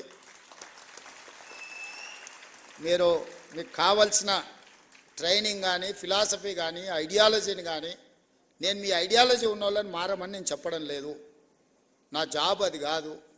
మీ లైక్లు డిస్లైక్లు ఇండివిజువల్గా ఒక రకం, మనం ఉన్న కుర్చీలో ఉండే బాధ్యత ఇంకొక రకము, మన యజమానులకు ఒక ఆలోచన ఉంటుంది. ఇవన్నీ సమన్వయం చేసుకునే బాధ్యత మీది. కాబట్టి మీకు సంబంధించిన ప్రెస్ అకాడమీ రిలేటెడ్లో ఒక 10 కోట్ల రూపాయలు స్పెషల్ డెవలప్మెంట్ ఫండ్ ముఖ్యమంత్రి విచక్షణ అధికారంతో ఉండే దాని నుంచి ఒక 10 కోట్ల రూపాయలు కేటాయించే బాధ్యత తీసుకుంటా. అదేవిధంగా ఈ 1100 మందికి ఇచ్చారు కానీ ఇంకా 2000 3000 జర్నలిస్టులు ఉన్నారు. మా వాళ్ళు అప్పుడప్పుడు కలిసినప్పుడు, సార్ రాష్ట్ర విభజన అయింది, అటుపక్క పోయిన వాళ్ళకు కూడా ఇటుపక్క ప్లాట్లు వచ్చినాయి, మొత్తం ఇటుపక్క ఉన్న వాళ్ళకు రాలేదని కూడా మా మిత్రులు అప్పుడప్పుడు నా చెవిలో చెప్తుంటారు. బంజారా హిల్స్ వచ్చినప్పుడు బంజారా హిల్స్లో మీరు భాగస్వాములు అయినరు, జూబ్లీ హిల్స్ వచ్చినప్పుడు జూబ్లీ హిల్స్లో మీరు భాగస్వాములు అయినరు, గచ్చిబౌలి వచ్చినప్పుడు గచ్చిబౌలిలో మీరు భాగస్వాములు అయినరు, చివరికి ఆ కొంపల్లి వస్తే కొంపల్లి దగ్గర పేట్ బషీరాబాద్లో మీరు భాగస్వాములు అయినరు. ఇప్పుడు మా తెలంగాణ రాష్ట్ర ప్రభుత్వం ఫ్యూచర్ సిటీ తెచ్చుకుంటుంది కదా, డెఫినెట్గా ఫ్యూచర్ సిటీలో మీరు భాగస్వాములు అవుతారు.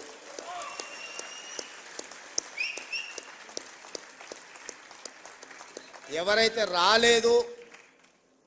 రాదేమో అనే బాధలో కానీ ఆందోళనలో కానీ ఉన్నవాళ్ళు ఎవరు బాధపడకండి, ఆందోళన చెందకండి. అర్హులైన వాళ్ళందరినీ కూడా ఫ్యూచర్ సిటీలో భాగస్వాములను చేసే బాధ్యత నాది. మరి ఇప్పుడు ఆ ఫ్యూచర్ సిటీ మీద అయినప్పుడు దాని నిర్మాణానికి కావాల్సిన నిర్మాణ కార్యక్రమాలు అన్నీ కూడా అది నిర్మించడానికి అవసరమైన కార్యక్రమాన్ని ప్రొఫెషనల్ స్కీమ్స్ కూడా మీరే తీసుకెళ్ళాలి.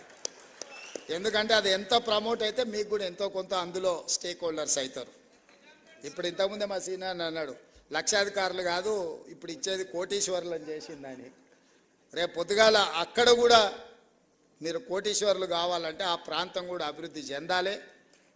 4th సిటీ చాలాసార్లు చెప్పినా మళ్ళొకసారి చెప్పదలుచుకున్నాం, ఎందుకంటే పదే చెప్పడం ద్వారా అయినా ప్రజలకు చేరుతుందని. కులీ కుతుబ్ షాహీలు నిజాం హైదరాబాద్ నగరాన్ని నిర్మించింది, అది మొదటి నగరం. నిజాం అండ్ బ్రిటిషర్స్ కలిసి సికింద్రాబాద్ నగరాన్ని నిర్మించిన అది 2వ నగరం. చంద్రబాబు నాయుడు రాజశేఖర్ రెడ్డి కలిసి సైబరాబాద్ నిర్మించిన అది 3వ నగరం. ఇప్పుడు మనందరం కలిసి 4వ నగరం 4th city, that is called future city, అది మనందరం కలిసి నిర్మిద్దాం. మీరందరూ భాగస్వాములు అందులో. మీ అందరి తరఫున ప్రతినిధిగా నేను పనిచేస్తా. మనకు 4వ నగరం అవసరం ఉంది. భవిష్యత్ అవసరాలను దృష్టిలో పెట్టుకుని ఆ ఫ్యూచర్ సిటీలో అన్నీ ఉండే విధంగా, అన్నిట్లలో 4th ఎస్టేట్ అయిన జర్నలిస్టు లేకపోతే అది ఇన్కంప్లీట్ అవుతుంది. డెఫినెట్గా మిమ్మల్ని అందరిని కూడా అక్కడికి తీసుకెళ్లే బాధ్యత నాది. దాన్ని అద్భుతమైన నగరానికి ప్రపంచంలోనే పోటీ పడే నగరంగా తీర్చిదిద్దాల్సిన బాధ్యత మీది.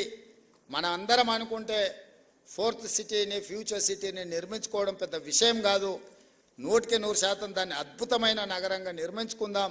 ఆ అద్భుతమైన నగరంలో మనం అందరం భాగస్వాములం అవుదాం. ఎవరెవరైతే రాని వాళ్ళు లేకపోతే మిగతా ఇష్యూస్ ఉన్నాయో, మా పొన్నం ప్రభాకర్ గారు పక్క నుంచి చిట్టి పంపిస్తున్నాడు, రూరల్లో ఉన్న వాళ్ళకి, మండల స్థాయిలో ఉన్న వాళ్ళకు కూడా, డిస్టిక్ లెవెల్లో ఉన్న వాళ్ళకు కూడా చేయాలి అని.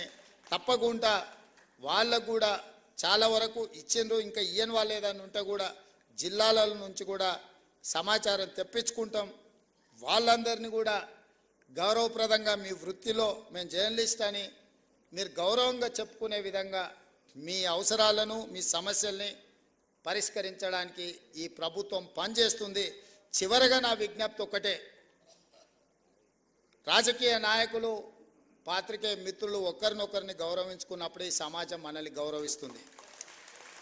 మేము మిమ్మల్ని కించపరిచినా మీరు మమ్మల్ని కించపరిచినట్టు రాతలు రాసిన ఇది ఇరుపక్షాలకు నష్టము. మా వృత్తి ధర్మాన్ని మేము నెరవేరుస్తాం, మీ వృత్తి ధర్మాన్ని మీరు నెరవేర్చండి. తప్పకుండా మళ్ళీ మీ సమస్యల పరిష్కారం కోసం అదేవిధంగా ఒక కమిటీని ఏర్పాటు చేసి తర్వాత డీటెయిల్గా డిస్కషన్ చేయడానికి మా మిత్రుడు శ్రీనివాస్ రెడ్డి గారికి బాధ్యతలన్నీ అప్పచెప్తున్నా. వారితో కూర్చొని మాట్లాడుకొని ఈ శ్రీనివాసరెడ్డి గారి సహకారంతో, ఆ శ్రీనివాసరెడ్డి గారి నిర్ణయాలతోని మళ్ళీ ఫైల్ తీసుకొని రాండి. తప్పకుండా మీ అందరికీ మంచి జరుగుతుందని తెలియజేస్తూ మీ అందరి దగ్గర సెలవు తీసుకుంటున్నాను. సీనాన్ అకాడమీ బిల్డింగ్ కంప్లీట్ అయింది, దీని ప్రారంభోత్సవం అంటుండు. డెఫినెట్గా ఏ కార్యక్రమం ఉన్నా నేను వస్తూనే ఉంటాను. భాస్కర్ గారు,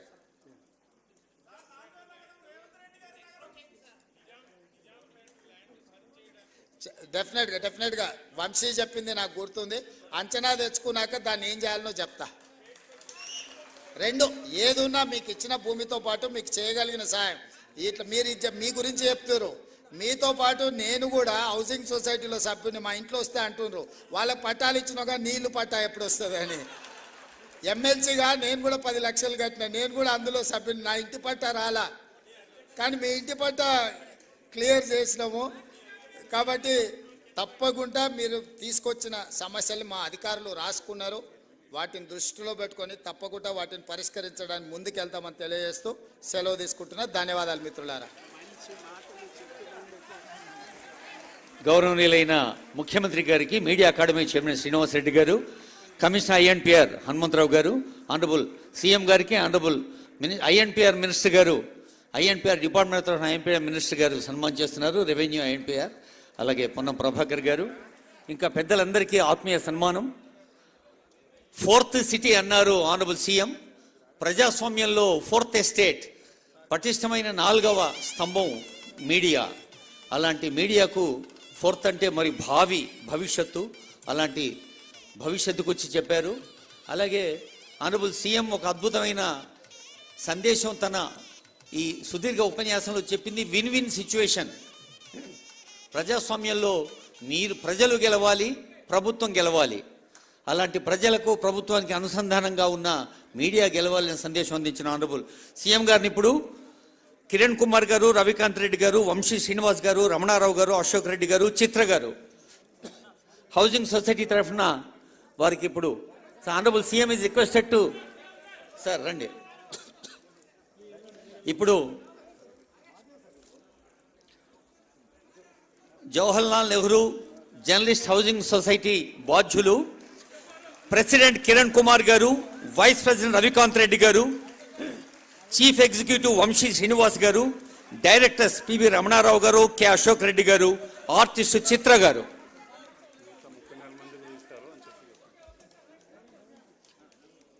మీడియా అకాడమీ పక్షాన, సమాచార పౌర సంబంధాల శాఖ పక్షాన గౌరవనీయులైన ముఖ్యమంత్రి గారికి, గౌరవ ఐఎన్పిఆర్ మినిస్టర్ గారికి, గౌరవ హైదరాబాద్ జిల్లా ఇన్ఛార్జ్ మంత్రివర్లకు, గౌరవ ఎంపీ సనిల్ కుమార్ యాదవ్ గారికి, గౌరవ ఎంపీ కిరణ్ కుమార్ రెడ్డి గారికి, గౌరవ ఎమ్మెల్యే మల్లెడ్డి రంగారెడ్డి గారికి, ఆనరబుల్ అడ్వైజర్ వేం నరేందర్ రెడ్డి గారికి, ఆనరబుల్ మేయర్ విజయలక్ష్మి మేడంకి, honourable deputy mayor Mothe Srilatha Shobhan Reddy గారికి, ప్రజాప్రతినిధులందరకు హృదయపూర్వక ధన్యవాదాలు on behalf of INPR department and media academy. Jawaharlal Nehru journalist housing society ప్రతినిధులు president B Kiran Kumar, vice president R Ravikanth Reddy, chief executive Vamshi Srinivas, director PV Ramana Rao, director K Ashok Reddy, artist Chitra కలిసి అందజేస్తున్న సన్మానం.